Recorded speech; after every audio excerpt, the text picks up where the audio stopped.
जय श्री कृष्णा। दोस्तों, जीवन का सबसे अनमोल धन क्या होता है? एक शिष्य ने अपने गुरुदेव से सवाल किया। गुरुदेव ने जवाब दिया कि चाहे मेरे पास पैसा ना हो, चाहे रहने के लिए घर भी ना हो, चाहे कोई भी सुख सुविधाएं ना हो, लेकिन यदि मेरा शरीर स्वस्थ है तो मैं दुनिया का सबसे अमीर एवं धनवान व्यक्ति हूँ।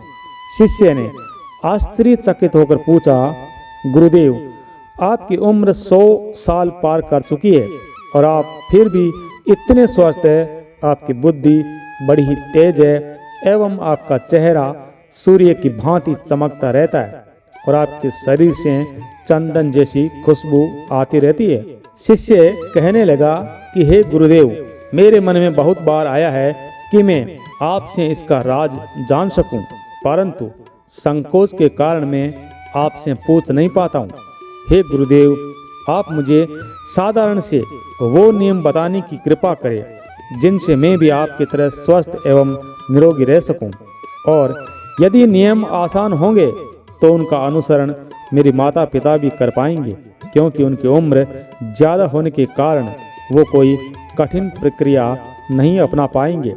इसलिए हे गुरुदेव, कृपा करके आप ऐसे साधारण नियम बताना ताकि कोई भी मनुष्य, कोई भी परिवार वाले इन नियमों का अच्छी तरह से पालन करके फायदा उठा सके।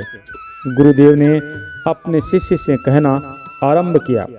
गुरुदेव ने बताया कि सबसे पहले तुम्हें शरीर की पाचन क्रिया को समझना होगा, क्योंकि जो भी आयुर्वेद का जानकार है वो ये अच्छी तरह जानता है कि आपका पाचन तंत्र लगातार भोजन को पचाने में लगा रहता है, तो स्वाभाविक है कि ऊर्जा की खास मात्रा आपके भोजन को पचा रही है। इसी कारण ज़्यादा भोजन करने के बावजूद आपका दिमाग एवं आपका शरीर अपने बेहतरीन स्तर पर कार्य नहीं कर पाता। आपने देखा होगा कि भोजन करने के बाद जब पाचन क्रिया शुरू होती है तो हर जानवर नीचे बैठ जाता है, क्योंकि दूसरी चीज़ों के लिए पर्याप्त ऊर्जा नहीं बचती। चाहे जानवर मांसाहारी हो या फिर शाकाहारी हो, हर जानवर खाने के बाद नीचे बैठ जाता है, और ये मनुष्य के लिए भी एक प्राकृतिक जरूरत है। खाने के बाद मनुष्य भी बैठ जाना चाहता है, क्योंकि मनुष्य के पास भी दूसरी चीज़ों के लिए पर्याप्त ऊर्जा नहीं होती। अगर आप अपनी पूरी क्षमता का उपयोग करना चाहते हैं तो आप अपने शरीर को ऐसा बना कर रखिए कि आप जो भी खाएं, चाहे कुछ भी खाएं, तो कम से कम 1.5 से 2 घंटे के भीतर आपका पेट खाली हो जाना चाहिए। पेट खाली होने का मतलब है पेट की थैली खाली होना, अर्थात जब भोजन आंतों के दूसरे भागों में चला जाता है तब पेट खाली हो जाता है, क्योंकि आंत में प्रक्रिया बिल्कुल अलग होती है। वो पाचन नहीं होता है, वो ऊर्जा को ग्रहण करती है। आंतों द्वारा इस ऊर्जा को ग्रहण करने के लिए ज़्यादा ऊर्जा की आवश्यकता नहीं होती, अर्थात ज़्यादा ऊर्जा नहीं लगती है। पाचन क्रिया में जब खाना पेट की थैली में मौजूद हो तो बेहतर है कि आप अपनी गतिविधियों को कम कर ले। अब अगर जरा सोचिए, पूरे दिन आपके पेट में खाना मौजूद रहेगा तो आप अपने जीवन की पूरी क्षमता कम कर लेंगे। आप स्वयं देखिए कि जब आपके पेट में खाना मौजूद होता है तब शरीर कैसा महसूस करता है, और जब पेट खाली होता है तब कैसा महसूस करता है। आप खुद पाएंगे कि आपका दिमाग एवं आपका शरीर तब बेहतरीन ढंग से कार्य करता है जब आपका पेट खाली होता है। इसका एक और पहलू भी है कि आपको शायद पता ही होगा कि हमारा शरीर हमेशा हर रोज नई कोशिकाओं का निर्माण करता है और पुरानी कोशिकाओं को खत्म कर देता है, जिससे हमारे शरीर का शुद्धिकरण होता रहता है। परंतु भोजन जब हमारे पेट में होता है, अर्थात हमारा पेट खाली नहीं होता है, तो शरीर का शुद्धिकरण 80% कम हो जाता है। वो सारी गंदगी जो हमारे शरीर से अपने आप बाहर निकलती थी, अब वो निकलनी बंद हो जाती है, जो कुछ समय पश्चात आपके लिए तरह तरह की समस्याएं पैदा करेगी। देखिए, योग में पेट का साफ होना अति आवश्यक एवं महत्वपूर्ण होता है। किसी भी पारंपरिक क्रिया या प्रणाली में आप देखेंगे और पाएंगे कि जब भी आप किसी डॉक्टर या आयुर्वेद चिकित्सक या वेद के पास जाते हैं तो सबसे पहले वो आपके पेट की सफाई करते हैं, क्योंकि वो अच्छी तरह से जानते हैं कि आपकी ज़्यादातर समस्याएं पेट साफ नहीं होने की वजह से होती है। सिर्फ एक दिन के लिए ही अपने पेट को पूरी तरह से साफ करने के बाद महसूस करें कि आपको कैसा महसूस होता है। आप अपने भीतर बहुत ही अच्छा और हल्का महसूस करेंगे। हर रोज़ आपको इसी प्रकार महसूस होना चाहिए। खास तौर पर घी को पहले निवाले के रूप में खाया जाता है। घी एक चिकनाई वाला पदार्थ है जो आपकी पूरी आहार नली को चिकनाई देता है। इसीलिए आपको सबसे पहले घी खाना चाहिए ताकि ये भोजन के प्रवाह को आसान बना दे। जब भी आप बहुत मसालेदार भोजन खाते हैं तो खाने से पहले आपके भोजन के मार्ग पर घी की परत चढ़ाना अति आवश्यक है। घी का कार्य आपकी आहार नली को साफ रखना है। घी शरीर की आहार नली को साफ रखता है, तो जो भी व्यक्ति घी का उचित तरीके से सेवन करता है उसका पेट हमेशा साफ रहेगा, क्योंकि घी की वजह से आपकी आंतों में कुछ भी नहीं चिपकता। आंतों में लंबे समय तक कुछ भी ठहर नहीं सकता। पेट का कैंसर, आंतों का कैंसर इसलिए आजकल ये बहुत ज़्यादा हो रहा है। तो यदि आप रोज निश्चित मात्रा में घी का सेवन करते हैं तो ये घटनाएं बहुत कम हो जाती है। लेकिन उसके लिए घी की सही गुणवत्ता का, सही क्वालिटी का होना अति आवश्यक है। शुद्ध घी, गाय का देसी घी जो घर में बिलोने के द्वारा निकाला जाता है, किसी मशीन वाला नहीं। यदि उचित तरीके से गाय के घी का प्रयोग किया जाए तो इसके कई महत्वपूर्ण फायदे होते हैं।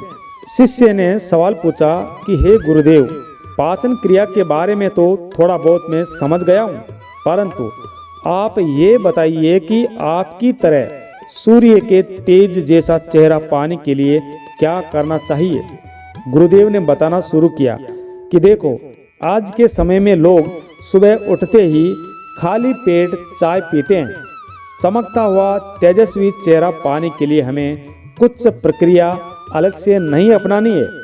हमें बस अपनी दिनचर्या सही करनी है, अपना खान पान सुधारना है। सुबह खाली पेट चाय पीना जहर के समान होता है और वो धीरे धीरे आपको भीतर से कमज़ोर कर देता है।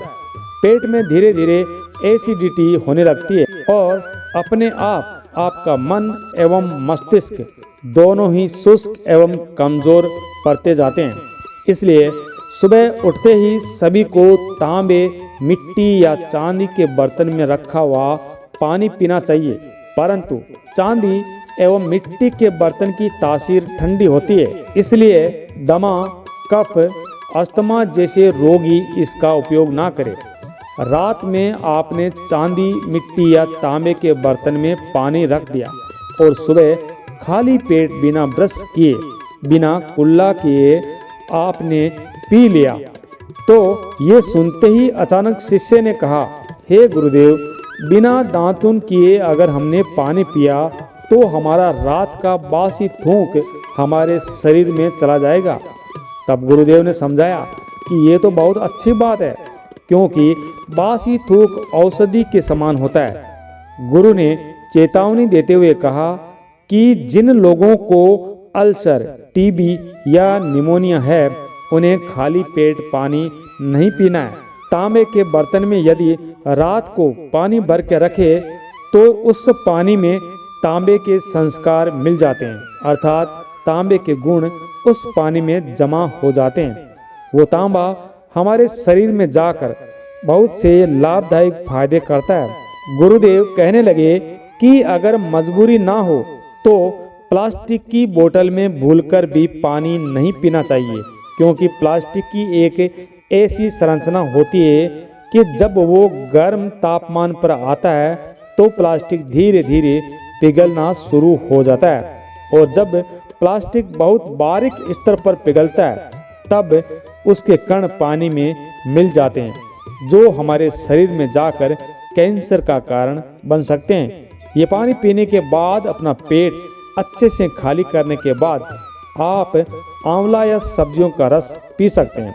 हाँ, ये पीने में कुछ लोगों को कड़वा अवश्य लग सकता है, परंतु यदि आपके शरीर को इतने सारे फायदे हो रहे हैं, वहाँ पर थोड़ा तो कड़वापन बर्दाश्त कर लेना चाहिए।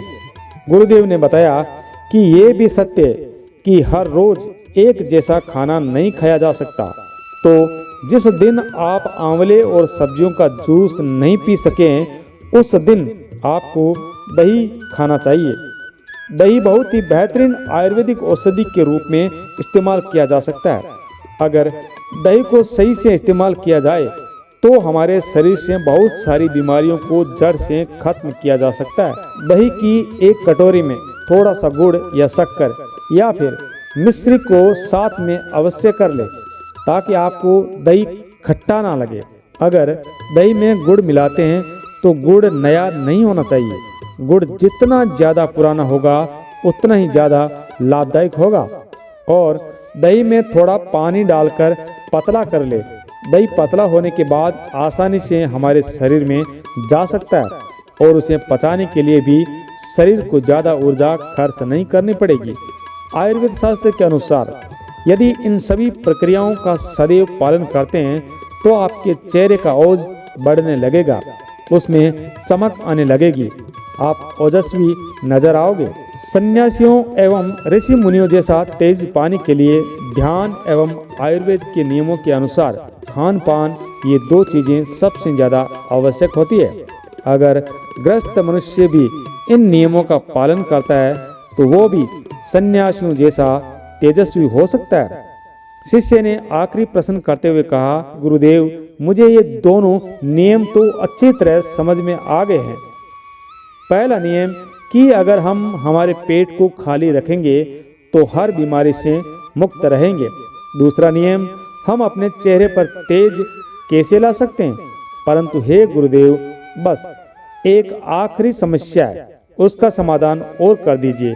मैं आपसे पूछना चाहता हूँ कि जैसे जैसे मनुष्य की आयु अर्थात उम्र बढ़ती है तो उसकी आँखों एवं दिमाग की क्षमता कम होती जाती है, तो उस क्षमता को बनाए रखने के लिए किन नियमों का पालन करें या फिर क्या खान पान अपने दैनिक जीवन में अपनाए।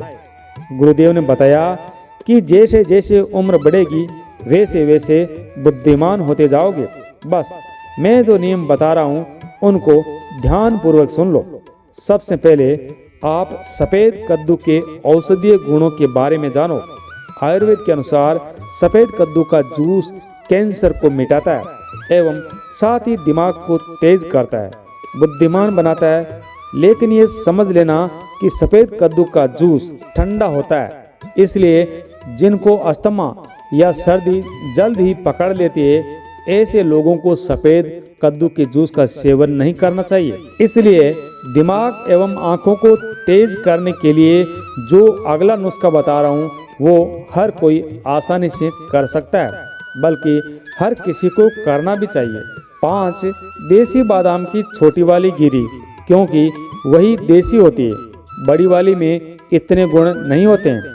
तो 5 बादाम की छोटी गिरी एवं 1 अखरोट रात को पानी में भिगोकर रख दो। सुबह उनके छिलके उतारो और किसी पत्थर की खरल में उन्हें कूट ले, मगर याद रखना पत्थर का ही खरल होना चाहिए, क्योंकि अगर आप इसे किसी मिक्सी या अन्य बर्तन में कूटते हैं तो इसकी गुणवत्ता कम हो जाती है। परंतु अगर पत्थर की खरल में कूटेंगे तो इसकी गुणवत्ता 100% ज़्यादा होती है। जब बादाम और अखरोट उस पत्थर की खरल में बिल्कुल बारीक हो जाए तो उसमें दूध डालना शुरू करो। दूध यदि गाय का रहेगा तो सबसे बेस्ट है, सबसे बेहतरीन है, क्योंकि जब दिमागी समस्याओं की बात आती है तो गाय का दूध महत्वपूर्ण होता है। अब आप बादाम और अखरोट को दूध के साथ पीसना शुरू करो धीरे धीरे। जब आप पीसेंगे उतनी ही उसकी गुणवत्ता बढ़ती जाएगी। इसके बाद यदि आप इस दूध का सेवन करेंगे तो ये आपके दिमाग एवं आँखों के लिए चमत्कार से कम नहीं होगा। जिन लोगों को भूलने की समस्याएं होती है, याददाश्त कमज़ोर होती है, जो लोग दिमागी तौर पर परेशान रहते हैं, तनाव बना रहता है, चीज़ों के बारे में ज़्यादा सोचते हैं, ऐसे लोगों के लिए ये बहुत ही लाभदायक तरीका है, जिससे उनका दिमाग एक बेहतरीन स्तर पर कार्य कर पाएगा। दोस्तों, जानकारी अच्छी लगे तो ये वीडियो सभी के साथ शेयर अवश्य करना। आपका बहुत बहुत धन्यवाद। जय श्री कृष्णा। राधे राधे।